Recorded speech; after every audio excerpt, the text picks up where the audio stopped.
90% வந்து பெரம்பூர் அப்படின்னு சொல்றாங்க. ஸோ இந்த இடம் சூஸ் பண்றதுக்கு என்ன ரீசனா இருக்கும்னு நினைக்கிறீங்க? தெரியலம்மா. அப்போ அவங்க இது என்ன பண்ணுறதுன்னா, அவங்க கட்சி ஆரம்பிச்சதுக்கே ரீசன் கிடையாது. எலெக்ஷன் நிற்கிறதுக்கு ஒரு ரீசன் இருக்கு. அதை வச்சு நான் வந்து ஏதாவது காசு கொடுத்து அவன்கிட்ட சர்வே பண்ணி வாங்கி அந்த ரிப்போர்ட்டை வந்து வச்சுப்பேன். புரியுதா உங்களுக்கு?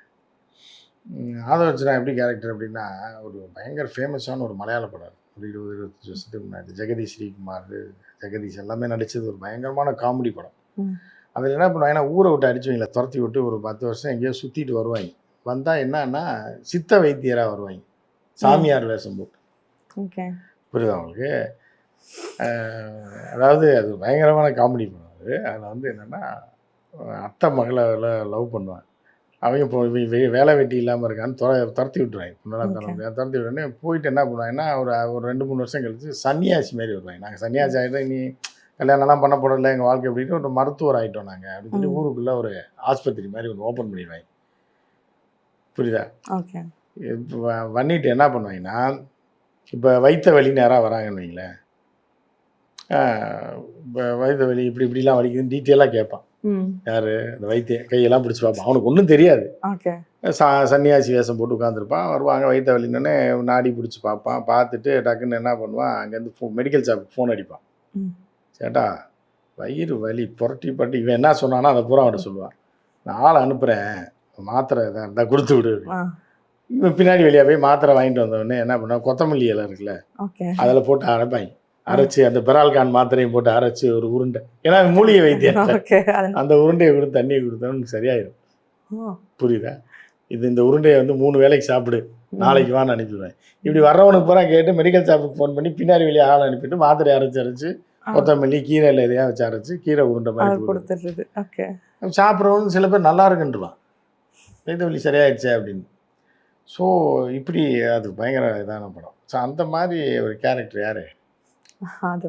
ஆதவர்ஜுனா அதே மாதிரி கேரக்டர் தான். விஜய் வந்து அதே மூலிகை வைத்தியம் விஜய் தான். மெடிக்கல் ஷாப்பில் மருந்து வாங்கிட்டு வந்து அரைச்சி கொடுக்குறதுல ஆதவர்ஜுனா. இதுதான் இவங்களோட கேரக்டர். டோட்டலாக காமெடி பீஸ் தான். எலெக்ஷன் முடிஞ்சோடனே ஓடிடுவாங்க. 2026 முடிஞ்சோடனே இப்போ இது பண்ணுவாங்க. ஓகே. ஸோ ஆதவர்ஜுனா அவர்கள் வந்து இந்த மாதிரி ஒரு விஷயங்கள் பேசிகிட்டு இருக்காங்க. இந்த பக்கம் புஷி ஆனந்த் அவர்கள் என்ன பண்ணுறாங்கன்னா, கோயில்களுக்குலாம் இப்போ போக ஆரம்பிச்சிட்டாங்க. ஆமாம், வேற இப்போ எல்லாம் முடிஞ்சு போச்சுன்னா கோயிலாக போக வேண்டியதான். ஸோ தாவேக்கா வந்து ஜெயிக்கணும் அப்படின்றதுக்காக போய் அர்ச்சனை பண்ணுறதா இருக்கட்டும், ஸோ பூஜை பண்ணுறதா இருக்கட்டும், ஸோ இந்த மாதிரி விஷயங்கள்லாம் இறங்கிட்டாங்க. அதுவுமே இப்போ ஒரு பக்கம் நிறைய பேர் இறங்கியிருக்காங்க இந்த மாதிரி கோயிலுக்கு. எல்லாரும் தான் கோயிலுக்கு போவாங்க. புரியுதா அவங்களுக்கு? அதாவது ஒரு அடிப்படை தத்துவம் என்ன அப்படின்னு பார்த்தீங்கன்னா, ஒரு ஆன்மீகத்தில், அது இந்து ஆன்மீகத்தில், இந்த ஆன்மீகம்னு இல்லை, அது முஸ்லீம்கள் போய் பள்ளிவாசலில் கோரிக்கை வச்செல்லாம் தொழுக மாட்டாங்க. அவங்க 5 வேளை தொழுகணுன்றது தான். அவங்க கிறிஸ்டியானிட்டியில் பாதி இருக்கும், சாதாரண நேரத்தில் போய் ஒரு இது பண்ணுவாங்க. இப்போ இந்த பிரார்த்தனைகளில் வந்து பல விதம் இருக்குது. அந்த பிரார்த்தனை என்ன அப்படின்னு பார்த்தீங்கன்னா, கடவுள் வந்து லூஸ் கிடையாது அப்படின்ட்டு ஒரு நல்லா பக்தர்கள் புரிஞ்சுக்கணும். எந்த கடவுளாக இருந்தாலும் படைக்கிறதே கடவுள் தான். அப்புறம் எல்லாத்தையும் ஃபீட் பண்ணி தான் ஒவ்வொருத்தருக்கு அனுப்பி விட்டுருப்பாங்க. மண்டையில் ஃபீட் பண்ணி நீ இதை தான் செய்வேன், இதை செஞ்சால் இங்கே அடி வாங்குவேன், அதுக்கப்புறம் அதை பார்த்து நீ திருந்தி நீ இப்படி போயிட்டு இருக்கணும் அப்படின்னு சொல்லி ஒரு ஃபிக்ஸட் ஒரு இது பண்ணி தான் அனுப்புகிறாங்கன்னு வச்சுக்கோங்க. நீங்கள் போய் என்ன கோரிக்கை வச்சாலும் கடவுள்ன்ற ஆங்கிளில் பார்த்தீங்க அப்படின்னா, நீங்களே ஒரு கடவுளாக பார்த்தீங்க அப்படின்னா, சரியான லூஸ் ஒன்று வந்துருக்குது, கிறங்க இது போயின்னு தொலைய மாட்டேது, எதுவும் பண்ண மாட்டேன்னு அப்படிதான் நினைப்பார் கடவுள். ஏன் அப்படி கடவுள் நினைப்பார் அப்படின்னா, அவர் அதையும் தாண்டி சிரிச்சுட்டே விட்டுருவார். என்ன ஏன் அப்படின்னு பார்த்தீங்கன்னா, ஒரு லவ் மேட்டர் வச்சுங்களேன்.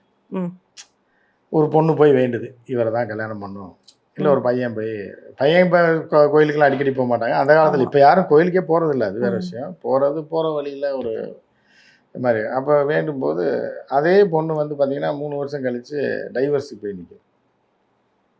புரியுதா? அதுக்கப்புறம் என்ன ஆகும், இதில் அது கெட்ட விஷயத்தை அப்படி விட்டுருங்க. நல்ல விஷயம் பார்த்தா என்ன ஆகும்னா, பொம்பளை பிள்ளை பிறக்கக்கூடாது, ஆம்பளை பையன் தான் பிறக்கணும். உதாரணத்துக்கு அந்த காலத்தில். இப்போல்லாம் இல்லை, போய் நிற்கிறாங்க, பொம்பளை பிள்ளை பிறந்துடும். பிறந்தவொடனே அந்த அம்மா இந்த பிள்ளை இப்படி ஆயிடுச்சு அப்படின்னு பட்டுப்போ அது நல்லா படித்து பயங்கரமாக வந்துடும். அடுத்த செகண்ட் என்ன பண்ணணும்னா, இந்த பொண்ணு குழந்தை நல்லா இருக்கணும், நீண்ட நாளைக்கு வாழணும், நல்ல புருஷனுக்கு கல்யாணம் பண்ணி கொடுக்கணும்னு வேணும். அப்போ கடவுள் பாப்பா நீ தான் வேணான்னு, பிள்ளையே வேணான்னு சொன்னேன், இப்போ எதுக்கு அந்த பிள்ளைக்கு நீ வேண்ட அப்படிங்கும்போது முரண்பாடாக இருக்கும். மனிதர்களுடைய தாட்டே வந்து அவங்களுக்குள்ளேயே முரண்பட்டவன் தான் மனிதனுக்கு வந்து என்னென்னா, மனிதன் மாதிரி ஒரு ஒரு எழுத்தாளர் கூட எழுதியிருப்பார், ஆகப்பெரும் சல்லிப்பை அவனையும் பார்க்க முடியாது. ஸோ அதனால் கடவுளுக்கு எல்லாமே தெரியும், தெரிஞ்சு தான் படைச்சு அனுப்பியிருக்காரு. ஸோ உன்னால் 40 பேர் சாகணும், நீ நாசமாக போகணும், அதுக்காக தான் உன்னை இந்த ஜென்மத்தையே படைக்க விட்டு உன்னை வெயிலில் நீனா வீட்டுக்குள்ளேயே கேரவன்லேயே உட்காந்துருக்க, உன்னை எப்படி நாங்கள் அலக்கழித்து சாவடிக்கிறேன் பாரு உன்னை அப்படின்னு சொல்லிலாம் அவர் ஏற்கனவே முடிவு பண்ணி தான் அனுப்பியிருப்பார். இதில் புஷியானந்த குறுக்கு சால் ஓடினாலாம் கடவுள் கேட்க மாட்டார்.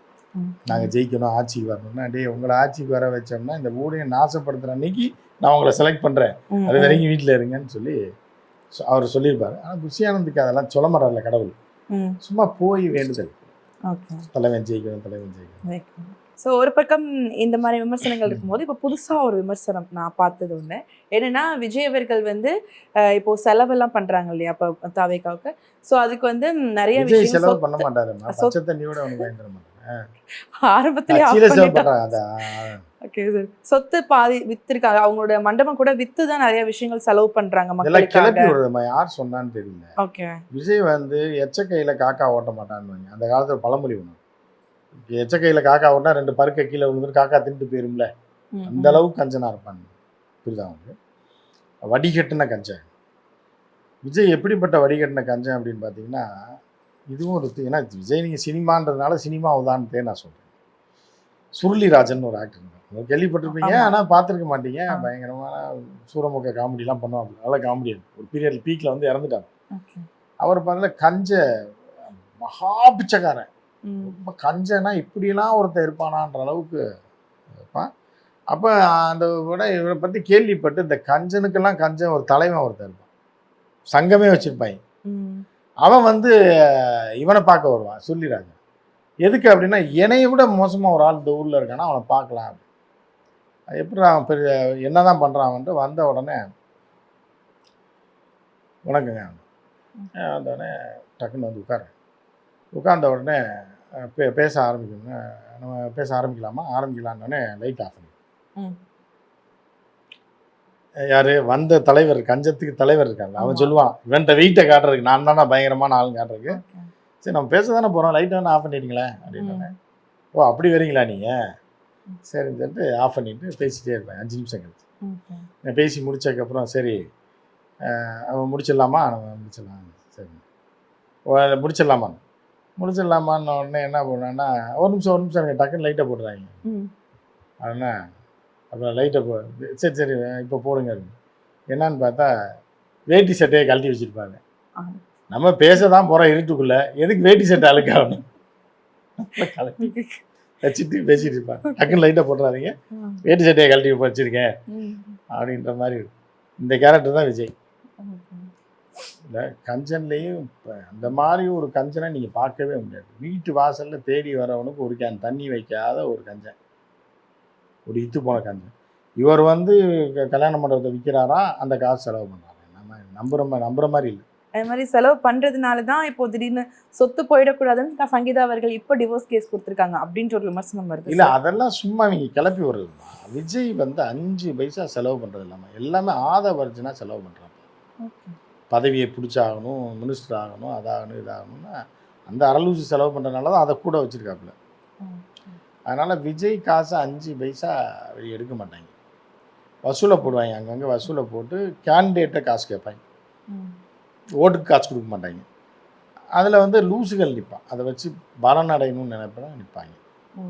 நின்றுட்டு அப்புறம் சில பேர் அப்புறம் முடிஞ்சோடனே ஓடி போயிடுவாங்க. எலெக்ஷன் முடிஞ்சோடனே கடங்காரனாகி ஊரை விட்டு ஓடிடுவாங்க. இதுதான் நடக்கும். நம்ம பொறுத்திருந்து பார்த்தீங்கன்னா உங்களுக்கு தெரியும். Okay sir. ஸோ இவ்வளோ நேரம் உங்களுடைய நேரத்தை ஒதுக்கி நிறைய விஷயங்கள் ஷேர் பண்ணிட்டு ரொம்ப நன்றி சார். தேங்க்யூ.